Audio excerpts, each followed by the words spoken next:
নমস্কার বন্ধুরা, চলে এসেছি দামান ট্রিপের সেকেন্ড পার্ট নিয়ে। আমাদের ফার্স্ট পার্টের ভিডিও আমরা দেখেছি কিভাবে আমরা মুম্বাই থেকে দামান ভায়া গুজরাট রোড ট্রিপ করে এসেছি। সব ডিটেলস আপনাদের ফার্স্ট পার্টে দিয়েছি।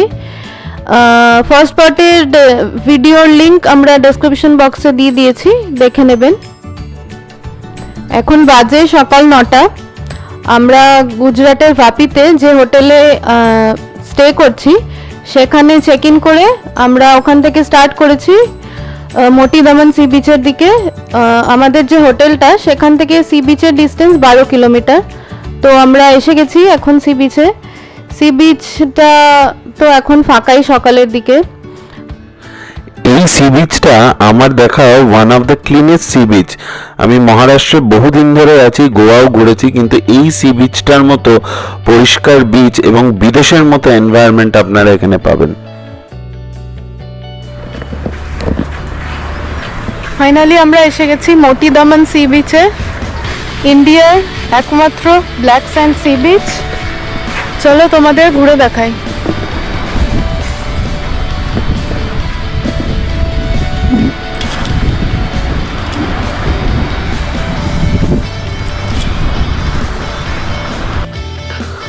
আপনারা যখন দামান বেড়াতে আসবেন তখন কতগুলো জিনিস না বললেই নয়, যে ইনফরমেশনগুলো আপনাদের খুবভাবে জানা দরকার। এক, দামানে নাম্বার অফ হোটেলস খুব কম।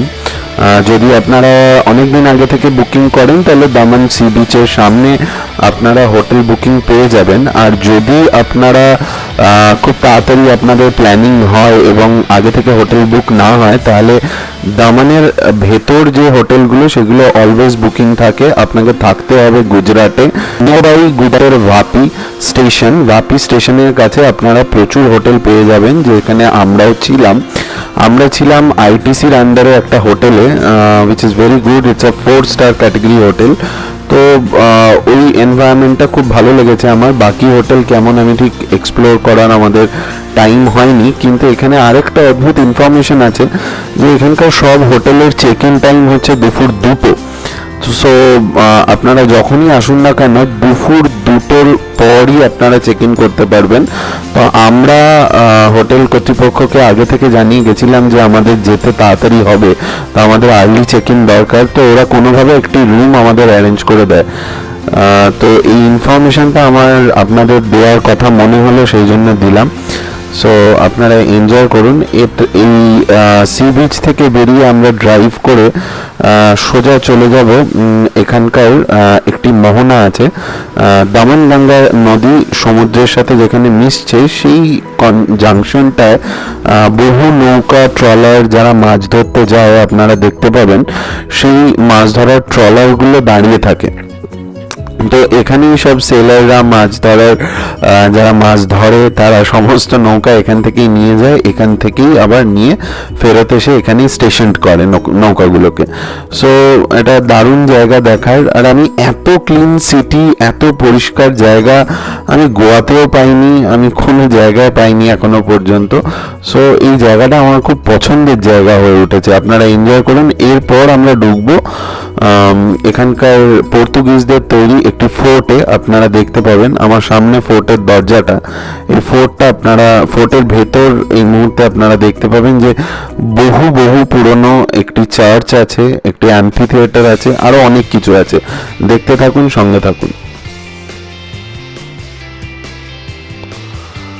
সো 15th সেঞ্চুরিতে পর্তুগিজরা যখন ভারতবর্ষে আসে তখন মেজরলি এরা দামান দিয়ে এই কোস্টাল রিজিয়ন, মহারাষ্ট্র গুজরাটের যে কোস্টাল রিজিয়ন কোঙ্কন সাইড, এরা মেজরলি এই জায়গাটায় আসে। তো দামানের এই ফোর্টটা ওরা তৈরি করেছিল ওদের থাকার জন্য। এখন গভর্নমেন্ট অ্যাকোয়ার করে নিয়েছে এবং এর ভেতর সমস্ত গভর্নমেন্ট অফিসিয়ালদের এবং থাকার আইএস আইপিএস এভরিবডি, তার মধ্যে তারা এর ভেতরেই থাকেন। তার মধ্যে এদের এই ফোর্টটার ভেতরে অনেক দেখার জিনিস আছে।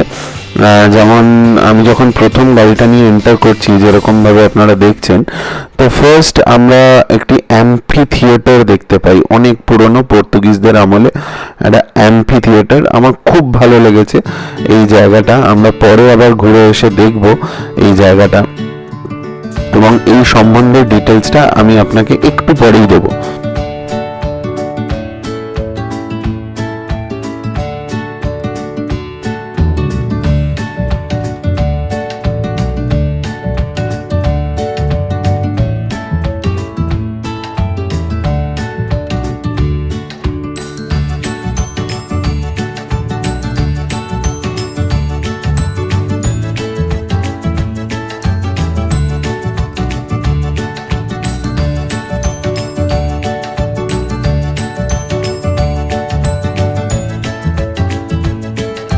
আমার ডান দিকে যে বাড়িগুলো আপনারা দেখতে পাচ্ছেন সেগুলো সবই গভর্নমেন্ট অফিস, হসপিটালস গভর্নমেন্টের আন্ডারে। আর বাঁ দিকে যে ছোট ছোট বাড়িগুলো দেখছেন, আমি অনেক ইনফরমেশন ঘোরার পরে এই ইনফরমেশনটা পেলাম যে বাঁ দিকের যে বাড়িগুলো বাঁ হাতে, এই বাড়িগুলো এখনো পর্তুগিজদের আমলে তাদের বংশধরেরা এখনো আছে এই বাড়িগুলোতে। তো আমি অনেক চেষ্টা করেছি কারোর সাথে মিট করার, বাট সামহাও আমি মিট করতে পারিনি। তো চেষ্টা করেছিলাম অনেক। আর সামনে দেখবেন যে সামনে যে বাড়িগুলো আপনি দেখতে পাচ্ছেন আপনারা দেখতে পাচ্ছেন বিভিন্ন কালারের। তো এই ফিলটা না একদম পন্ডিচেরির যে বাড়িগুলোর স্টাইল হয় সেই স্টাইলে, পন্ডিচেরি স্টাইলে এই বাড়িগুলো এখানেও আপনারা দেখতে পারবেন। এবং আপনারা এখানে আসলে অবশ্যই ফটোশ্যুট করবেন। ফটোশ্যুট করার দারুণ প্লেস, এখানে যারা আসছে সবাই ফটো তুলছে। এরপর আমরা দেখব টোটাল ওপর থেকে একটা জায়গা আছে, সেই জায়গাটা দিয়ে টোটাল ফোর্টটার ভিউটা আমরা দেখব।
ফোর্টের ভেতরে আপনাদের আমি দেখাচ্ছি একটা খ্রিশ্চান ক্যাথলিক চার্চ। এই চার্চটার নামটা আমি এখানে পাইনি, আর আমরা যখন গেছি তখন চার্চটা বন্ধ ছিল। তো আপনাদের জাস্ট বাইরে থেকেই দেখাতে পারি। এটা 15 সেঞ্চুরিতে পর্তুগিজদের তৈরি চার্চ। আরও দুটো চার্চ আছে, সেগুলো আপনাদের আরেকটু পরে ভিডিওর পরবর্তীকালে দেখাবো। তো এই চার্চটা জাস্ট বাইরে থেকেই আপনাদের দেখাতে পারছি।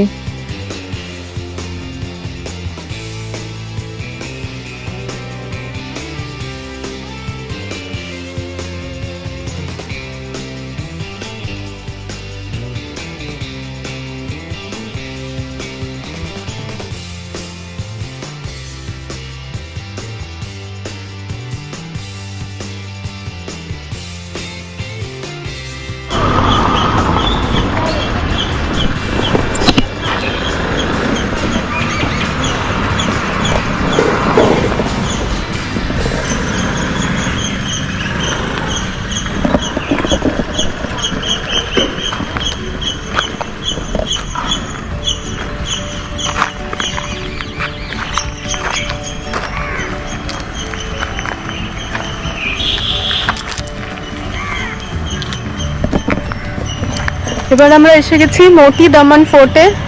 পুরো ফোর্টটা এবার আমরা ঘুরে দেখব, চলুন।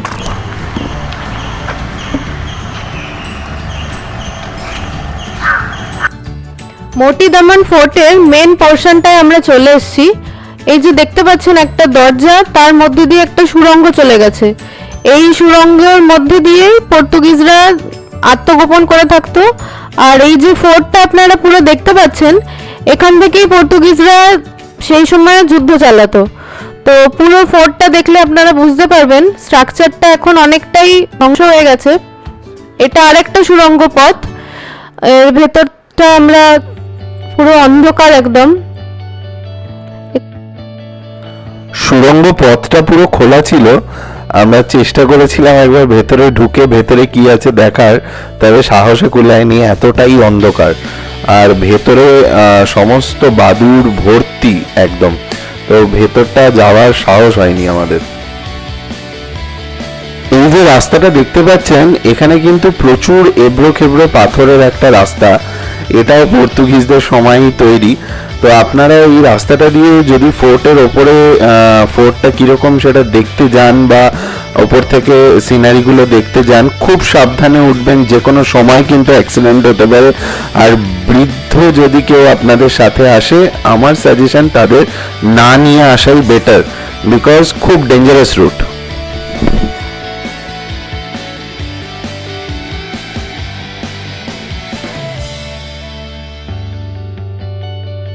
এখন আমি যে চার্চটার সামনে দাঁড়িয়ে আছি, এই চার্চটা পর্তুগিজদের টাইমেই তৈরি হয়েছিল 1559-এ। তো এই চার্চটার নাম হচ্ছে Bom Jesus church. It's a Catholic church. এখন চার্চটা বন্ধ আছে, আমরা চার্চের ভেতরটা ঢুকতে পারছি না। চার্চটা আর একটু পরেই খুলবে, 10টার পরেই খুলে যায়। তো চার্চটা খুললে তার ভেতরে ছবি আপনাদের দেখাবো।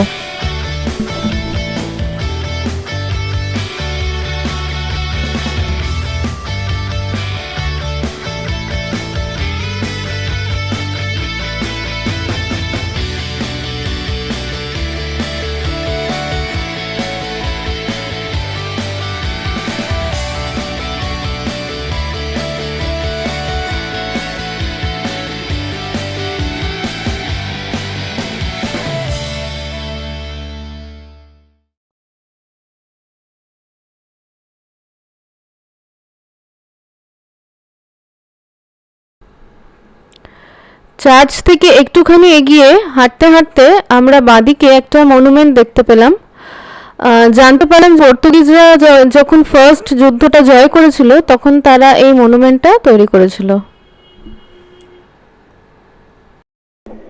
আপনারা যখন এই মনুমেন্টটায় বেড়াতে আসবেন বা ঘুরতে আসবেন, এখানে দেখতে পাবেন মনুমেন্টের পেছনে দুটো ক্যানন লাগানো আছে। এই দুটো ক্যানন তৎকালীন সময়ে পর্তুগিজরা যুদ্ধে ইউজ করেছিল। এরপর আমরা এমপি থিয়েটারের দিকে হেঁটে যেতে যেতে দেখতে পেলাম কি সুন্দর করে বিল্ডিংগুলো সাজানো আছে, দেওয়ালগুলো আঁকা, এবং এই রাস্তার ফুটপাথগুলো এখানে কিন্তু প্রচণ্ড নিচু। সামনে আমার গাড়ি পার্ক করা ফুটপাথের ওপরই, আমার তুলতে কোনো অসুবিধা হলো না গাড়িটাকে। আর বসার জায়গাগুলো কিন্তু একদম রয়্যাল, মানে একদম পুরোনো দিনের ইংরেজরা বা ফরাসিরা ওই ওই ওয়েস্টার্ন জগতের লোকেরা যেরমভাবে একটা রয়্যাল ব্যাপার বসার জায়গাটা পেত, ওই রকম জিনিসই এখানে ফুটপাতে লাগানো আছে। সাধারণ জনসাধারণ এখন যারা দেখতে আসে তারা বসে বিশ্রাম নিতে পারে। এই রাস্তাটা দিয়ে হাঁটতে হাঁটতে আপনাদের মনে হবে আপনারা কোনো ইউরোপিয়ান কান্ট্রিতে চলে এসেছেন। বিল্ডিংগুলো, আশপাশের যে সাজানো গোছানো, এত সুন্দর পরিষ্কার রাস্তা আর এত ওয়েল মেনটেন্ড যে দেখলে মনেই হবে যে আপনারা বিদেশে চলে এসেছেন। আর যদি একান্তে নিজের সাথে বা নিজের কোনো প্রিয় মানুষের সাথে সময় কাটাতে চান, একদম মানে পারফেক্ট জায়গা। আমার তো প্রচণ্ড ভালো লেগেছে এই জায়গাটা। যদি ভালো লাগে তাহলে ভিডিওটা অবশ্যই লাইক করবেন, আপনার প্রিয়জনদের সাথে শেয়ার করবেন, আর অবশ্যই আমাদের চ্যানেল রাইডোম্যানিয়া সাবস্ক্রাইব করবেন।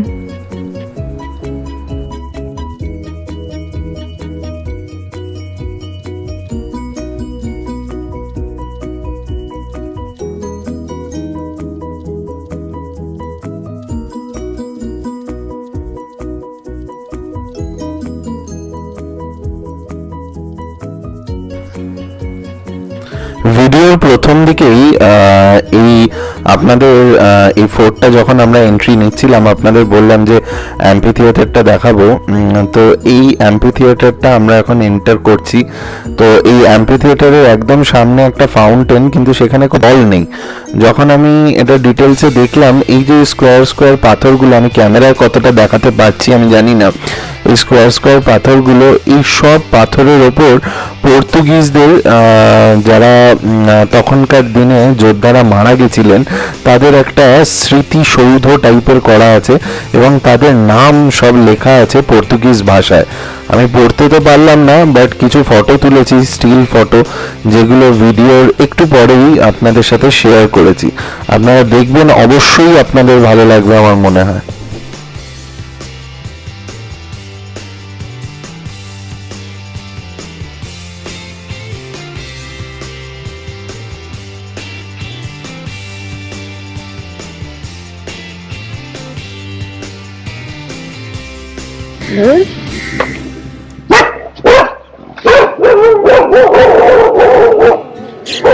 এই যে ব্রিজটার উপর দিয়ে আমরা যাচ্ছি, এটার নাম হচ্ছে দামান ব্রিজ। আর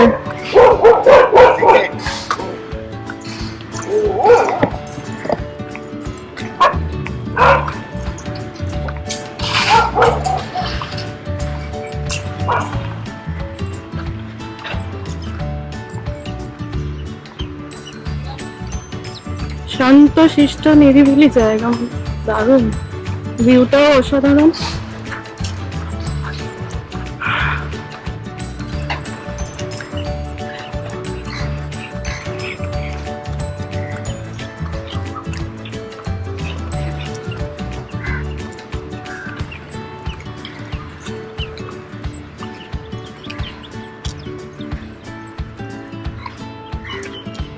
এই যে রিভারটা দেখছেন, এর নাম হচ্ছে দমন গঙ্গা রিভার। এর উপর দিয়ে আমরা এই ব্রিজটার উপর দিয়ে হেঁটে যাচ্ছি।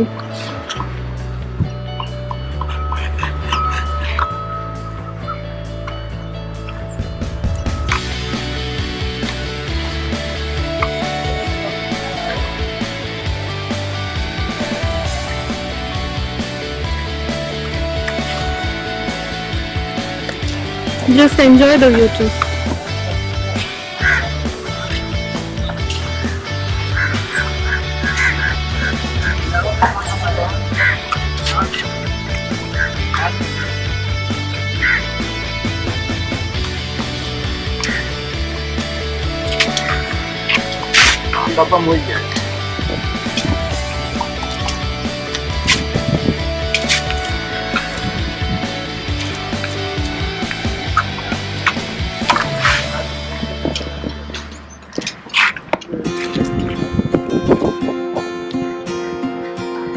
This is the Daman Ganga River.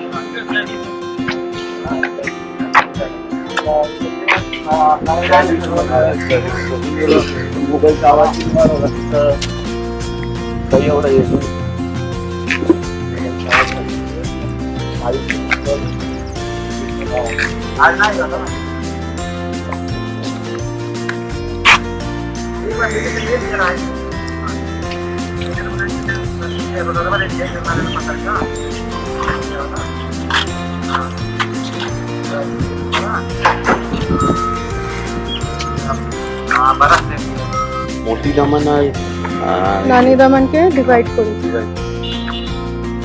এই দামান গঙ্গা রিভারই মোটি দামান আর নানি দামান, দামানের দুটো পার্ট, সেটাকে ডিভাইড করেছে।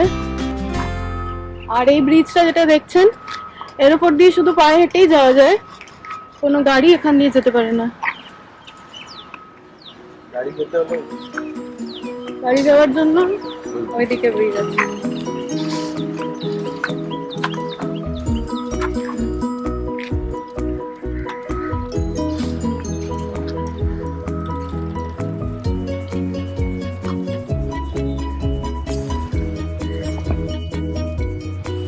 ফোর্টের ভেতরটা ঘুরে আমরা যখন ফিরে যাচ্ছি, তখন আমরা দেখলাম ফাইনালি এই বম জিসাস চার্চের গেটটা ওপেন হয়েছে। তো আমরা ভেতরে গেছি। ভেতরে অ্যাকচুয়ালি ভিডিওগ্রাফি অ্যালাউড ছিল না, তো আমরা কিছু স্টিল ফটো নিতে পেরেছি, যেটা পরবর্তীকালে শেয়ার করছি আপনাদের সাথে।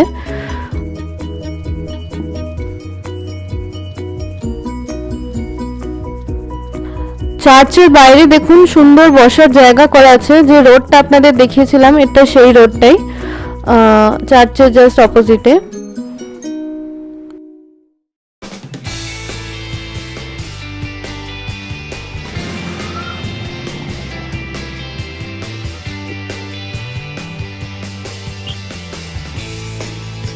এবার আমরা এসে গেছি ডমিনিক মনেস্ট্রি। ভেতরটায় যাই, চলুন।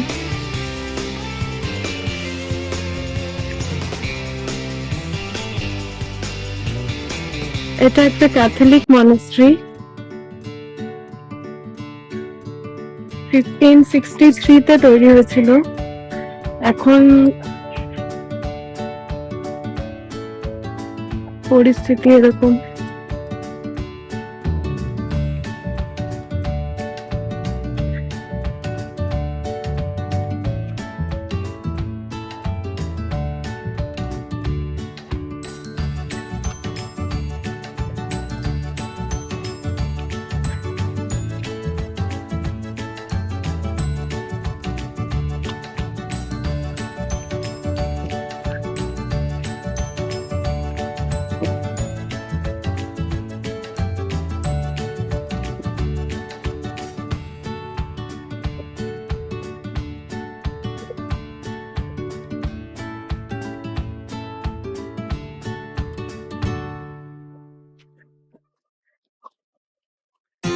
শুধু কয়েকটা দেওয়াল রয়েছে, বাকি সব ভেঙে পড়ে গেছে, ধ্বংস হয়ে গেছে।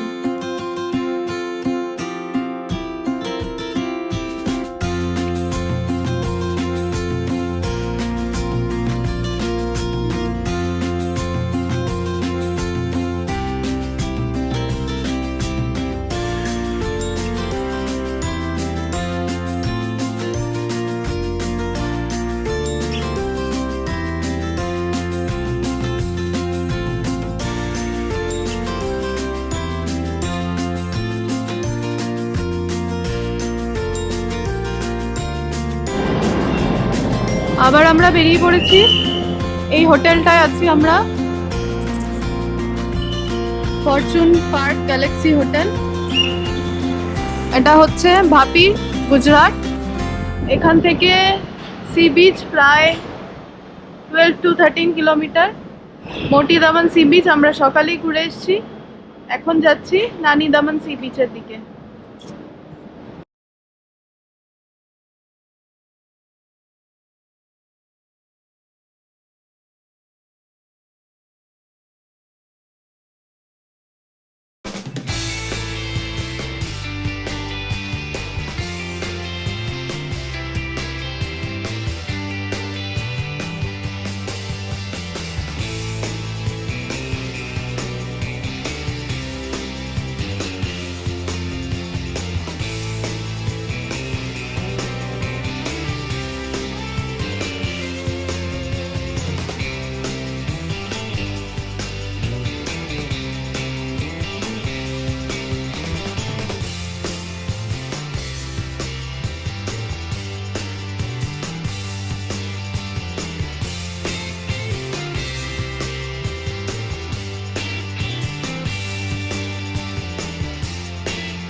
এই যে লেকটা আপনারা দেখতে পাচ্ছেন এর নাম কোয়ারি লেক। চারদিকে পাহাড়, তার মাঝখানে এই লেকটা। দামানের একটা অফবিট প্লেসের মধ্যে এই লেকটা পড়ে।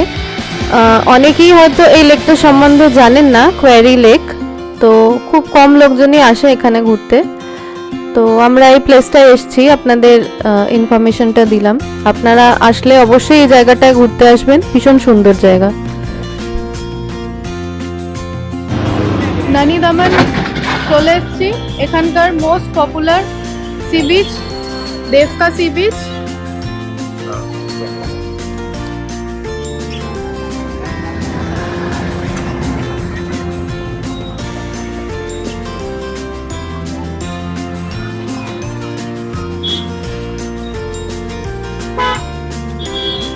সানসেট হয়ে গেছে কিন্তু সানরাইজ এখনো আছে। আমরা যাচ্ছি সি বিচের দিকে।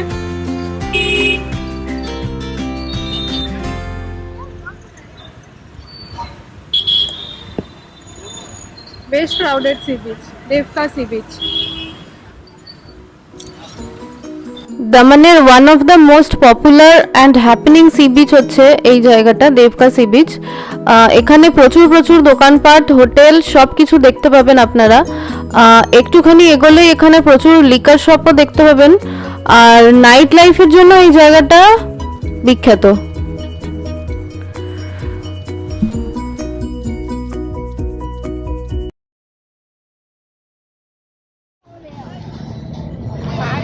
এখন বাজে 7:15। এই হচ্ছে Devka sea beach. Black sand, ভিউটা দেখুন।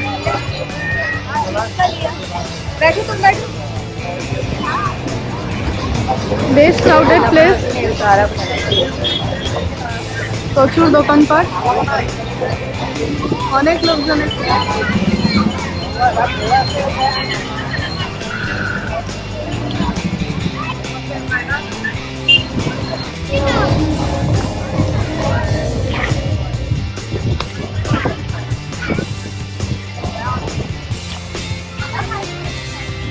পুরোটাই পাথর আর ব্ল্যাক স্যান্ড। সমুদ্রে যাওয়ার মতো কোনো সেরকম জায়গা নেই। এই হচ্ছে পুরো বিচের ভিউ।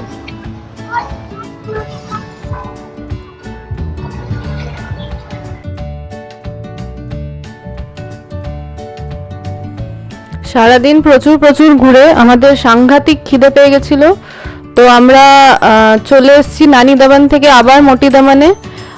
মোটি দামান ফোর্টের কাছেই ব্যাকইয়ার্ড ক্যাফে। তো এখানে খাবার তো জাস্ট অসাধারণ, আর অ্যাটমসফিয়ারটাও ইউনিক, মানে একদমই অন্যরকম। এই জায়গাটা অ্যাকচুয়ালি আগে একটা চার্চ ছিল, সেই চার্চটা ভেঙে গেছে, আর ওই ভাঙা চার্চেরই কিছু অংশ পাশ থেকে নতুন করে কনস্ট্রাকশন করে এই ক্যাফেটা তৈরি হয়েছে। তো আপনারা যারা দামানে ঘুরতে আসবেন তারা অবশ্যই অবশ্যই এই ক্যাফেটায় খাবেন, আপনাদের ভালো লাগবে। এইরকমই আরও ইনফরমেটিভ ভিডিও আপনারা যদি দেখতে চান তাহলে অবশ্যই রাইডোম্যানিয়ার ফেসবুক এবং ইনস্টাগ্রাম পেজটা ফলো করবেন, যার লিঙ্ক ডেসক্রিপশন বক্সে দেওয়া আছে। আর রাইডোম্যানিয়ার চ্যানেল তো অবশ্যই সাবস্ক্রাইব করবেন।